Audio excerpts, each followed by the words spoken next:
Bonjour Emmanuel Dupuis, vous êtes le président de l'Institut Prospective et Sécurité en Europe. Merci d'être avec nous. Que représente tout d'abord Saïf al-Islam Kadhafi? Quelle est sa place dans le jeu libyen? C'est difficile à dire puisque Saïf al-Islam a été exclu du jeu politique libyen, puisqu'il était embastillé par une des milices qui continue toujours à faire le pluie et le beau temps, si j'ose dire, la pluie et le beau temps, si j'ose dire, en Libye. Néanmoins, il y a des sondages qui sont sortis de manière un peu téléguidée, il faut bien l'avouer, qui évoque le fait que Saïf al-Islam, parce que c'est le fils de l'ancien président Mouammar Kadhafi, jouit d'une très bonne réputation et d'une certaine manière pourrait, si ces sondages s'avèrent exacts, représenter ce que les Libyens souhaitent, c'est-à-dire un retour à la situation hantée, la chute de son père en octobre 2011. Néanmoins, Saïf al-Islam s'est déclaré parmi une liste de candidats. Vous l'avez mentionné, le maréchal Khalifa Haftar est candidat, il représente une légitimité, une popularité, et d'une certaine façon, leurs images se télescopent, puisque le maréchal Haftar ne cesse de dire qu'il est dans la lignée des Kadhafi. Donc il y a peut-être là une concurrence, ou peut-être un accord qui va être trouvé entre les deux. Il y a un autre candidat de l'autre côté, à l'ouest du pays, qui représente plutôt la légitimité proche des frères musulmans, qui est l'ancien ministre de l'Intérieur, Fatih Béchag, qui lui aussi a signé le registre électoral. A-t-il des appuis extérieurs, Saïf al-Islam Kadhafi, alors qu'il est recherché depuis 2011 par la CPI, la Cour pénale internationale, pour des accusations de crimes contre l'humanité? Alors disons qu'il n'est pas le seul à être recherché par la CPI. On dit que le maréchal Haftar pourrait lui aussi être jugeable devant les juridictions internationales. Néanmoins, il est utile de rappeler que non seulement il est recherché par la CPI, mais que les tribunaux libyens l'ont absous avec une loi d'amnistie en 2016. Néanmoins, ses soutiens sont forts, mais comme la plupart des candidats, c'est justement le problème. C'est que la plupart des candidats ont tous un soutien. Fatih Béchag serait soutenu par la Turquie, d'autant plus qu'il se situe dans une zone où les forces turques sont encore présentes, en Tripolitaine. Le maréchal Haftar, Khalifa Haftar et Saïf al-Islam bénéficient du même soutien. Les Émirats arabes unis, l'Arabie saoudite, l'Égypte et la Russie. D'ailleurs, la Russie a toujours dit qu'il fallait que le Saïf al-Islam puisse participer au scrutin électoral. Du reste, c'était un petit peu une des questions qui n'a pas été évoquée à l'occasion de la conférence internationale sur la Libye, où on a beaucoup parlé du rôle des acteurs extérieurs, mais peu du processus politique dans sa dimension politique, domestique. Mais évidemment, il y a toujours une difficulté, à savoir si les candidats pourront participer à un scrutin qui arrive dans 6 semaines, le 24 décembre. Voilà, est-ce que les élections vont pouvoir se tenir? Est-ce que la sécurité va être assurée? Est-ce qu'il n'y a pas un risque de fraude électorale? Eh bien, il y a tout ça. Mais précisément, la conférence sur la Libye qui s'est déroulée à Paris vendredi dernier a précisé que l'urgence, ce n'était pas demain, c'était aujourd'hui.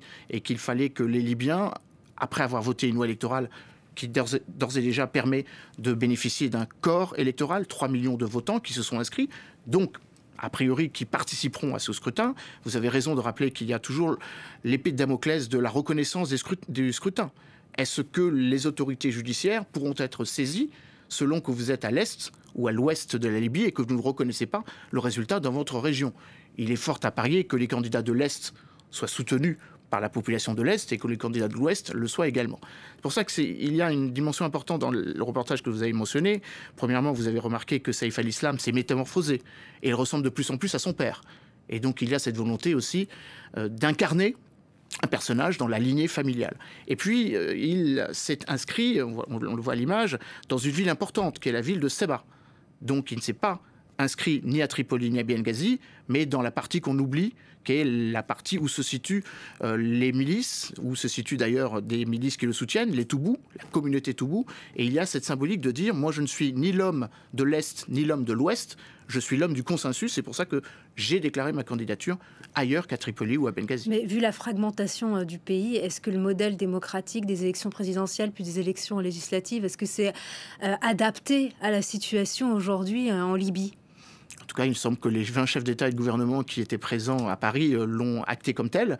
Il semble également que les autorités libyennes, le président du Conseil présidentiel, le président Al-Medfi ou le Premier ministre Hamid Dabeiba l'ont reconnu comme une perspective qu'ils étaient prêts à accepter. Le principe que le pouvoir de transition aboutirait à un processus électoral. Vous avez quand même raison de rappeler que derrière les mots, il y a des paroles, il y a des... Pardon, derrière les mots, il y a des actes qui sont attendus. Le principal acte qui est attendu, c'est de savoir si en 6 semaines, on peut matériellement tenir l'élection. Et puis surtout, un autre point, c'est que les délégués qui étaient présents à Paris ont insisté sur le fait que l'élection présidentielle n'est qu'une des 2 parties de l'objectif. L'objectif étant d'avoir des élections législatives simultanées. Pourra-t-on avoir des élections présidentielles?